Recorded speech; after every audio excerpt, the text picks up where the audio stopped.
We are a U.S. Department of Interior Bureau of Reclamation facility. Above and below us on the river is U.S. Department of Interior National Park Service land. We are collectively owned by the U.S. government and ultimately the American taxpayer. It's the demand for water that dictates the operation of the Hoover Dam. Electricity is produced as a side benefit of meeting the demand for the water. We work around the clock to release water needed by cities, irrigation districts, and many other users. This dam is 660 feet thick at the base. It's a mere 45 feet thick at the roadway. It's sort of shaped like a two-sided pyramid or an inverted wedge.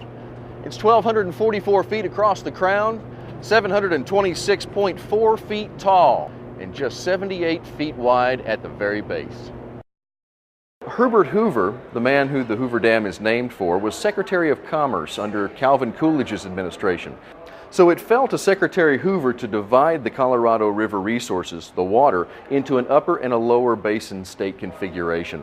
There's Wyoming, Utah, and Colorado in the upper basin, and then you have Arizona, Nevada, California, and New Mexico in the lower basin states, with the upper basin states getting approximately 7.5 million acre-feet a year, and the lower basin states getting the same approximate amount of water, with 1.5 million acre-feet going to the country of Mexico.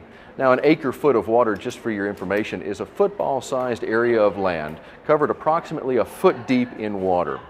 So that divides the resources of the Colorado River Basin equitably.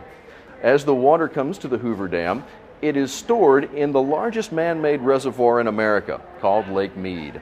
That lake can hold up to 30 million acre-feet of water, or a 2-year supply of the Colorado River. That is the water that is then let out downstream for agriculture, primarily in Southern California. Southern California gets 4.25 million acre-feet per year of water from the Colorado River. Lake Mead is currently at 56% of its capacity. The Department of Interior and the Bureau of Reclamation, who are charged with managing the water in the West, actually feel that the reservoirs and the dam system here along the Colorado River Basin are doing exactly what they were designed to do. That is, store a reliable source of water that can be delivered downstream for water users and providing some electricity and flood control for the Colorado River Basin states. The water level does present a challenge to them, but they feel like with the proper engineering they can definitely overcome those challenges of the lower water levels that we're seeing today. The turbines that we have installed here at the power plant today are Francis-style turbines designed to run under a specific pressure called the head pressure, the difference between the elevation of the water in the lake and the elevation of the water in the river below the dam. And as that water pressure changes or alters as a result of the drought, the engineers find that by making some simple adjustments to the turbines, they are actually able to maximize the output and continue the impressive efficiency that the plant produces now. The turbines were replaced in the mid-1980s with stainless steel adjustable wicket gate turbines. We are now able to adjust the wicket gates to maximize the horsepower and provide for the most efficient use of the generators producing the electricity while conserving more water.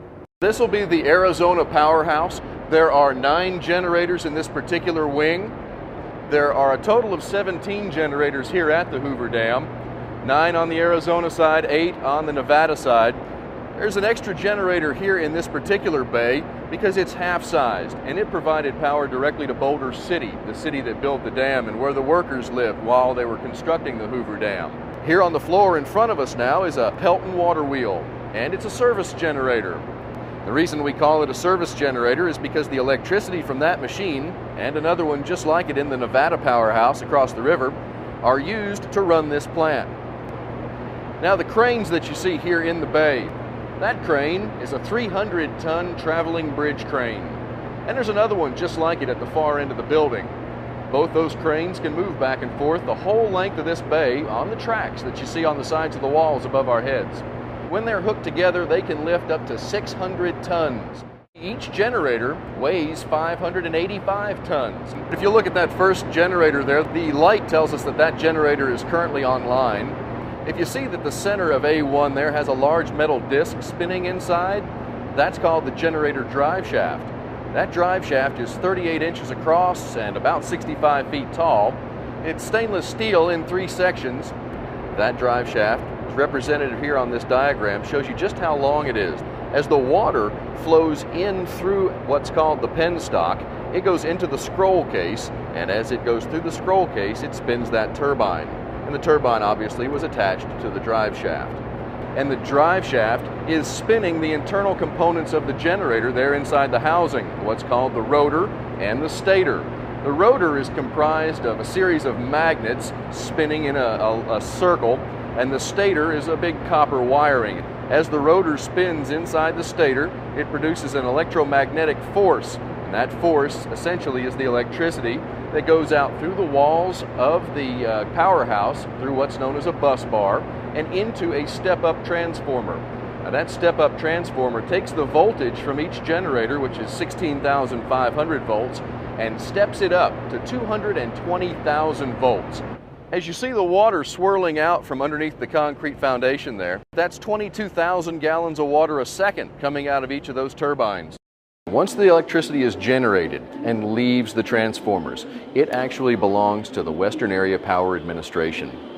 56% of the electricity goes directly to the Los Angeles metropolitan area, 25% remains in the state of Nevada, and then the 19% that's remaining, for a total of the 100% of power produced at the Hoover Dam, goes to Arizona cities and towns. Those percentages were adopted decades ago in the original contracts for the sale of the electricity from the Hoover Dam, and those contracts are still in place today. All told, this facility can provide electricity for a little over 1.1 million homes. Each generator produces 135 megawatts of power, so the whole plant produces around 2,200 megawatts, give or take a megawatt here and there.